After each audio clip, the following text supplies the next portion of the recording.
What is Islam's view on concubines? A Muslim man can have up to 4 wives at once. And in addition to the 4 wives, he can have an unlimited number of concubines, which refer to women who are basically have slave status. When they are owned by her master, a woman owned by her master has to freely give herself to the master. The master has the right to have sexual relations with her as though she were one of his wives. And how does consent play into this at all, or can we? The understanding is that by virtue of the fact that she's owned, she does not have the right to consent or to withhold herself from her master.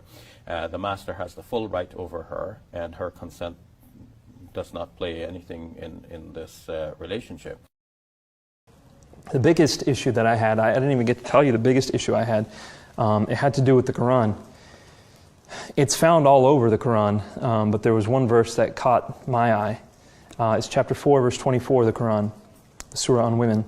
434 is the one that people normally focus on, but 424 was a bigger deal to me. In it, it said, "Allowed for you are women whom you have married, and those whom your right hands possess." So allowed for you are your wives, and those whom your right hands possess.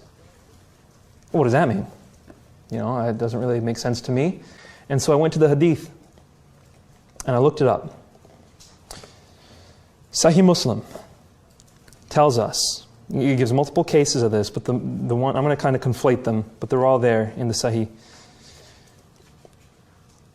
Soldiers of Muhammad approached Muhammad out on the battlefield, and they said to him, "Muhammad, we are far away from our wives, and we are in want of sexual relief. We have these slave women. We do not want to get them pregnant. So is it okay for us to pull out early, or should we just finish?" And Muhammad's response is, it doesn't matter whether you pull out early or if you finish, they'll get pregnant either way. In other words, Muhammad says, these women whom you've captured on the battlefield, you can have intercourse with them. We read in other hadith, also found in Sahih Muslim, that they're asking if they can do that while their husbands are still alive. And you can hear their husbands groaning from among the prisoners. Another hadith clarifies that they ask if they can do that even if they're planning on selling the women into slavery. And Muhammad says yes. So what is being said here? Let's draw this stuff together, the commentary, and I'll provide all the references for you over the next few days. Muhammad says that women who've been captured on the battlefield, whose husbands are still alive, whose family was just slaughtered, and who've lost everything, their way of life, they're about to become slaves, these women can be used for sexual relief, made pregnant, and then sold into slavery. If that is not rape of the worst kind, I don't know what is.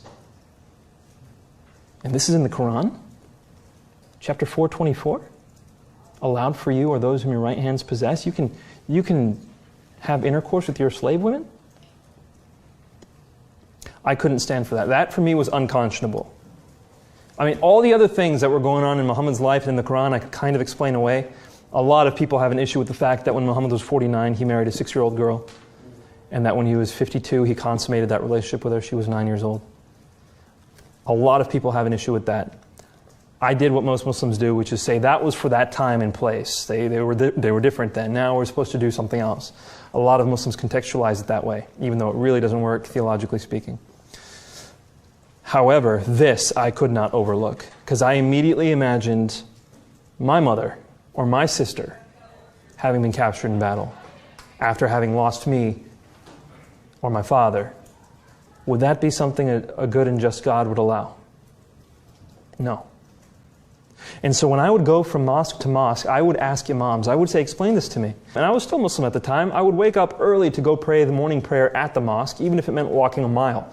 And no imam that I brought the questions to was able to provide a good answer, quite frankly, because there is none. There is no good answer. This is exactly what the hadith record. And ultimately their response was, you have to listen to us. You're being rebellious. You're not being a respectful young boy. You need to listen to your elders. which is a legitimate position in our culture. Stop asking questions, shut up, and just do what we say.